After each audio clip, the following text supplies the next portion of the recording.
Dans cette vidéo, vous apprendrez à configurer le compteur traversant SolarEdge Home triphasé. Nous allons d'abord voir comment configurer le compteur si vous disposez d'une connexion sans fil réseau SolarEdge Home. Puis nous verrons comment effectuer la configuration dans le cas d'une connexion RS485. Commençons par l'écran principal de mise en service. Cliquez sur le gestionnaire de périphériques. Comme vous pouvez le voir, le compteur traversant est déjà présélectionné. Cliquez maintenant sur « Ajouter des appareils ». L'ajout de périphériques peut prendre jusqu'à 30 secondes. Ensuite, le micro-logiciel sera mis à jour. Notez qu'en cas de mise à niveau, le compteur traversant sera automatiquement mis à niveau avec le dernier micro-logiciel. Le micro-logiciel est maintenant mis à jour. Cliquez sur « Continuer ». Nous allons maintenant configurer le compteur traversant. Cliquez sur « Configurer ». Notez que les paramètres par défaut fonction compteur et connexion au réseau AC sont respectivement Export-Import et Top. Si vous devez modifier des paramètres, sélectionnez le menu déroulant pour choisir la configuration souhaitée. Notez que les paramètres fonction compteur et connexion réseau AC doivent refléter le câblage physique et la position du compteur dans le coffret électrique. Les paramètres de connexion au réseau AC ne sont disponibles que pour le compteur triphasé. Cliquez sur Définir et affichez le statut. L'écran d'état du compteur permet à l'installateur d'avoir une vue rapide du fonctionnement du compteur par phase, de la tension, du courant et des relevés de puissance qui sont présentés, ainsi que des directions d'exportation ou d'importation. Cliquez sur Terminer. Le compteur traversant a été configuré avec succès et est prêt à être utilisé. Si vous souhaitez modifier sa configuration ou consulter son état, cliquez sur le compteur traversant et vous serez dirigé vers l'écran de configuration du compteur.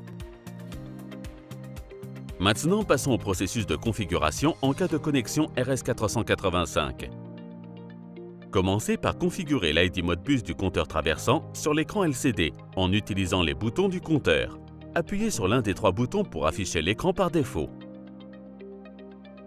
Entrez dans le menu de configuration en appuyant sur l'un des boutons pour voir l'écran du mot de passe et le régler sur 1, 2, 3, 1.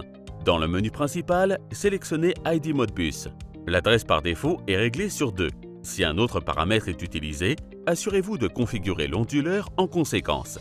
Dans le menu principal, sélectionnez RS485 terme. La terminaison RS485 par défaut est ON.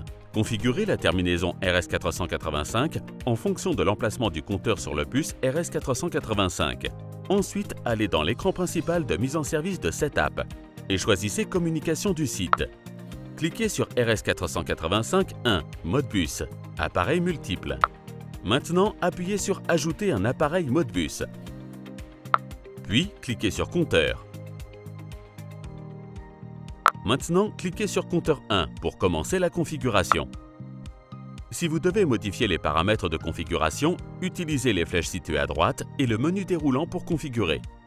Maintenant, configurez les paramètres. Notez que fonction compteur et connexion réseau AC doivent refléter le câblage physique et la position du compteur dans le coffret électrique. La fonction connexion au réseau AC n'est disponible que pour le compteur triphasé. L'ID du dispositif doit refléter l'ID du compteur qui est défini dans les paramètres de l'affichage du compteur traversant. Maintenant, cliquez sur « Afficher l'état ». L'écran d'état du compteur permet à l'installateur d'avoir une vue rapide du fonctionnement du compteur par phase, de la tension, du courant et des relevés de puissance qui sont présentés, ainsi que des directions d'exportation ou d'importation. Dernière étape, cliquez sur « Terminer ». L'installation de votre compteur traversant est réussie. Pour plus d'informations sur le compteur traversant SolarEdge Home, consultez notre site web et notre chaîne YouTube.